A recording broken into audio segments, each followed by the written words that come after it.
Iniciamos otra vez esta recorrida por los caminos del recuerdo, de la nostalgia y de la emoción, evocando nombres, personas, hechos y circunstancias que ya forman parte del pasado. Trenquelauquen tuvo un gran intendente, no voy a decir ninguna novedad al respecto, que fue el doctor Jorge Alberto Barracha, lamentablemente prematuramente desaparecido en el ejercicio de sus funciones. Pero yo no quiero traer un recuerdo triste de él, sino un recuerdo risueño, porque hay un sinnúmero de anécdotas que hablan de su desbordante personalidad y de sus características tan especiales que jalonaron la historia de este hombre público verdaderamente excepcional que tuvo Trenquelauquen. El otro día alguien me recordaba que hace muchos años, cuando Barracha ejercía la municipalidad en los primeros tiempos, se le rompió el auto en la ruta y en consecuencia no podía seguir, y en vez de utilizar otro medio más propio para su jerarquía, decidió hacer dedo en la ruta. Paró un camión, se subió Barracha y salió con el camionero. Y le cebaba mate al camionero, el intendente de Trenquelauquen. ¿Cuál no fue la sorpresa de este hombre del camión cuando Barracha tuvo que decirle que era el intendente de Trenquelauquen? El tipo no lo podía creer. Una circunstancia que habla de la proverbial manera de ser de aquel inolvidable intendente que tuvo Trenquelauquen. Yo tengo una anécdota personal que quiero compartir con ustedes. No me acuerdo en qué año fue, por ahí lo tengo anotado, pero no hace al caso. En aquel momento se había originado toda una discusión con respecto a las edificaciones de Trenquelauquen por parte del intendente Barracha y de un vecino de la ciudad, el señor Ricardo Delfino, que había salido públicamente a criticar algunas posiciones del intendente referidas a la construcción de edificios en Trenquelauquen. Por aquel entonces yo era periodista de televisión, quiere decir que hace ya varios años ejercía el periodismo en forma concreta, directa y constante y permanente, no hoy que uno se pasa hablando de cosas viejas. Bueno, y se resolví hacer una entrevista entre los dos, entre Delfino y Barracha, para clarificar la situación. La entrevista se llevó a cabo en el Canal 4 de Trenquelauquen y hubo quien en horas de la mañana vino a decirme que podría haber algún problema de violencia en torno a las circunstancias que se iba a debatir, teniendo en cuenta el carácter de las dos personas a las cuales iba a entrevistar. Bueno, la verdad es que yo no sabía cómo proceder, y en consecuencia la entrevista se realizó en Canal 4 con el señor Delfino de un lado, el doctor Barracha del otro, yo en el medio y dos policías. Los policías no se veían en la cámara, pero estaban ahí. Fue la primera vez en mi larga trayectoria periodística que hice un reportaje, una polémica, un debate entre dos personas con la vigilancia de dos adustos representantes del orden que estaban ahí para evitar cualquier contrariedad. Felizmente no pasó nada, el programa se realizó, pero de esto nunca me voy a olvidar.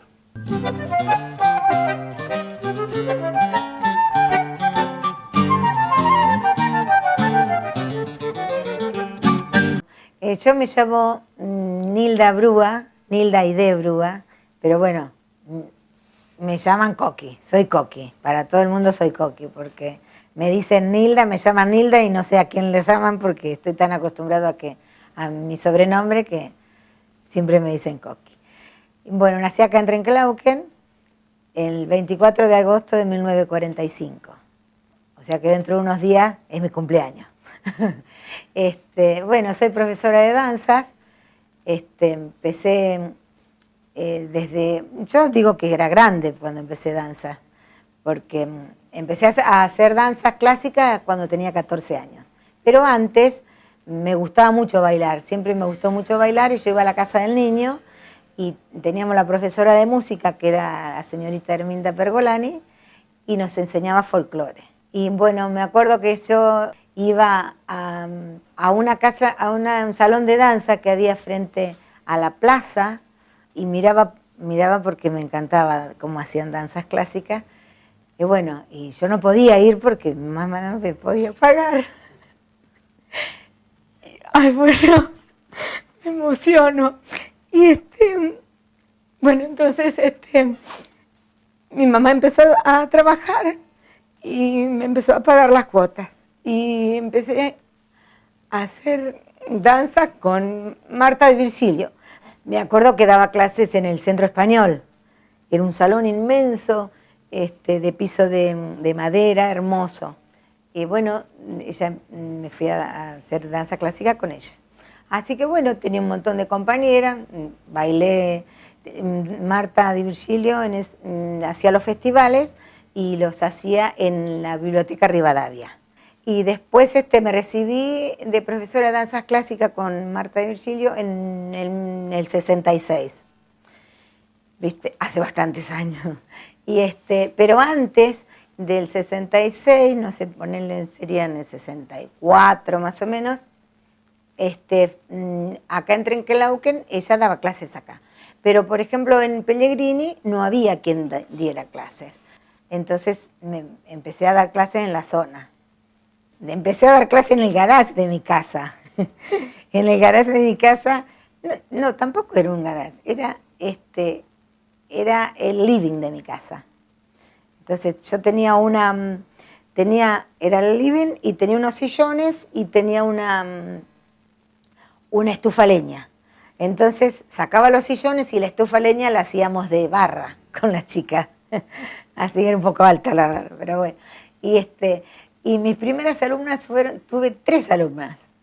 Mis 2 primas, Teresita y Daniela Olivares, y Gabriela Piccoli, mis 3 alumnas. Así que bueno, ese fue el primer año. Y después las presenté en el Festival de Alicia. Y después al año siguiente tuve como 5 o 6 más y seguía ahí en el living de casa. Y después ya alquilé un saloncito, lo alquilé en la calle San Martín. A la vez ahí, como empecé a tener más alumnas, empecé a dar clases, empecé a estudiar español en Buenos Aires, en el Conservatorio Fracassi. Me acuerdo que iba los domingos a la noche, tomaba el tren, me dejaba en 11 y después me tomaba un colectivo y me iba al Conservatorio Fracassi. Y ahí estudiaba español con el maestro Blanco. ¿Viste? A la vez que hacía siempre algo de danza clásica. Y a la noche me volvía para Trenquelauquen. O sea, estaba un día en Buenos Aires. Y ahí estuve unos cuantos años, hasta que me recibí de profesora en Buenos Aires, de danzas españolas, y a la vez ya, cuando yo estudiaba ya español, practicaba en Trenquelauquen, ya había empezado a tener alumnas, porque tenía que zapatear y tocar las castañuelas, entonces tenía que practicar, y practicaba tomando alumnas, así que yo no me había recibido, pero daba clases de español.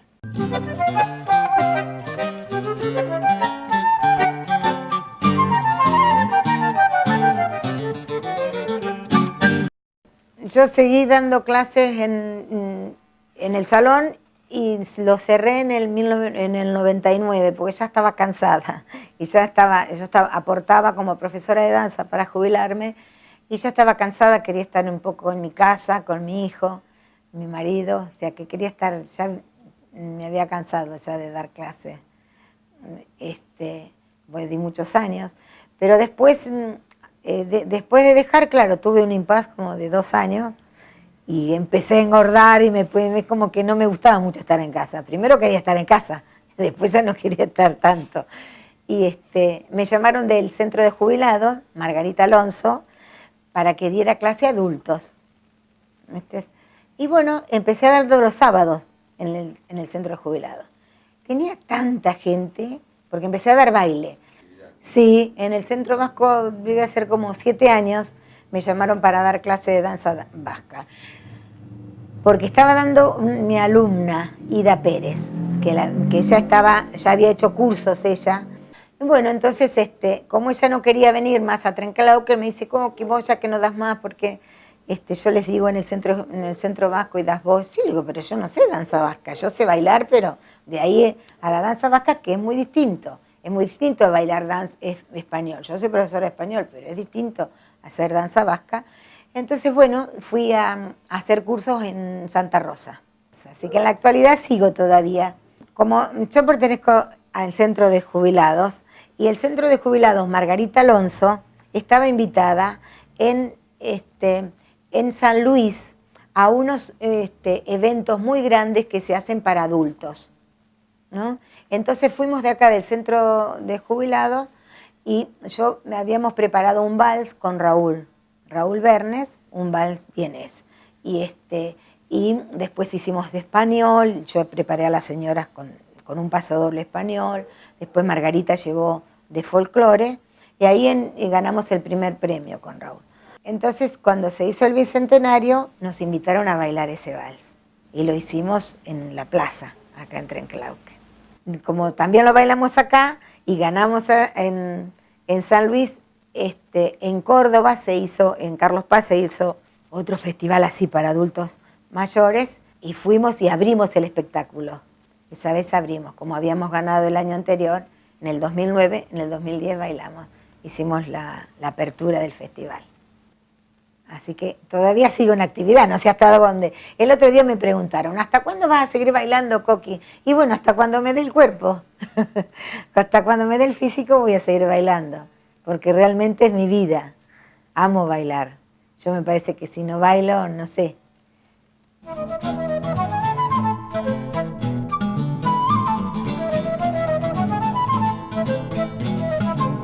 Bueno, para completar los recuerdos de hoy, le voy a contar una anécdota que hace una pila de años, concretada en Trenquelauquen por el maestro Francisco Canaro. ¿Quién se ha olvidado de él? Los amantes del tango seguramente no. Francisco Canaro fue un gran director de orquesta, un hombre importante dentro de la música popular, dentro del teatro, la revista musical, etc. Autor de cientos de canciones, de tangos, valses, milongas. Quizá uno de los músicos más importantes que tuvo la República Argentina, pese a que él era uruguayo. Francisco Canaro. En época anterior a su popularidad, cuando era un pobre desgraciado que andaba recorriendo el mapa argentino con otros dos músicos, dando un poco de lástima, porque no era conocido, y recorriendo los pequeños pueblos donde tocaban, generalmente en locales nocturnos y en algún burdel, llegó Canaro a Trenquelauquen. En Trenquelauquen era totalmente desconocido, actuó durante varios días y anudó dos relaciones sentimentales. El hecho entró en la historia con el nombre de las novias de Canaro, porque don Francisco tuvo en Trenquelauquen dos novias, una se llamaba Angelita y la otra María. Y bueno, el músico intercambiaba de alguna manera, gambeteaba una y la otra y mantenía una relación con ambas. ¿Qué pasó? Pasó que Canaro terminó su actuación en Trenquelauquen, siguió para La Pampa y desde allí resolvió seguir afianzando ese romance que tenía con esas dos trenquelauquenses ignotas. Les recuerdo los nombres, Angelita y María, hoy perdidas en el recuerdo. Les escribió dos cartas, una Angelita y otra María, y tuvo la desgracia de equivocarse de sobre. Es decir, a Margarita le mandó la carta de Angelita y a Angelita la de María. ¿Se da cuenta usted? A la vuelta, yendo ya para Buenos Aires, Canaro paró en la estación ferroviaria de Trenquelauquen y allí se armó un verdadero escándalo con las dos novias de Canaro que le reprochaban a don Francisco la circunstancia de estos amores compartidos que había tenido en Trenquelauquen. Él lo recuerda, Canaro lo recuerda en su libro de memorias.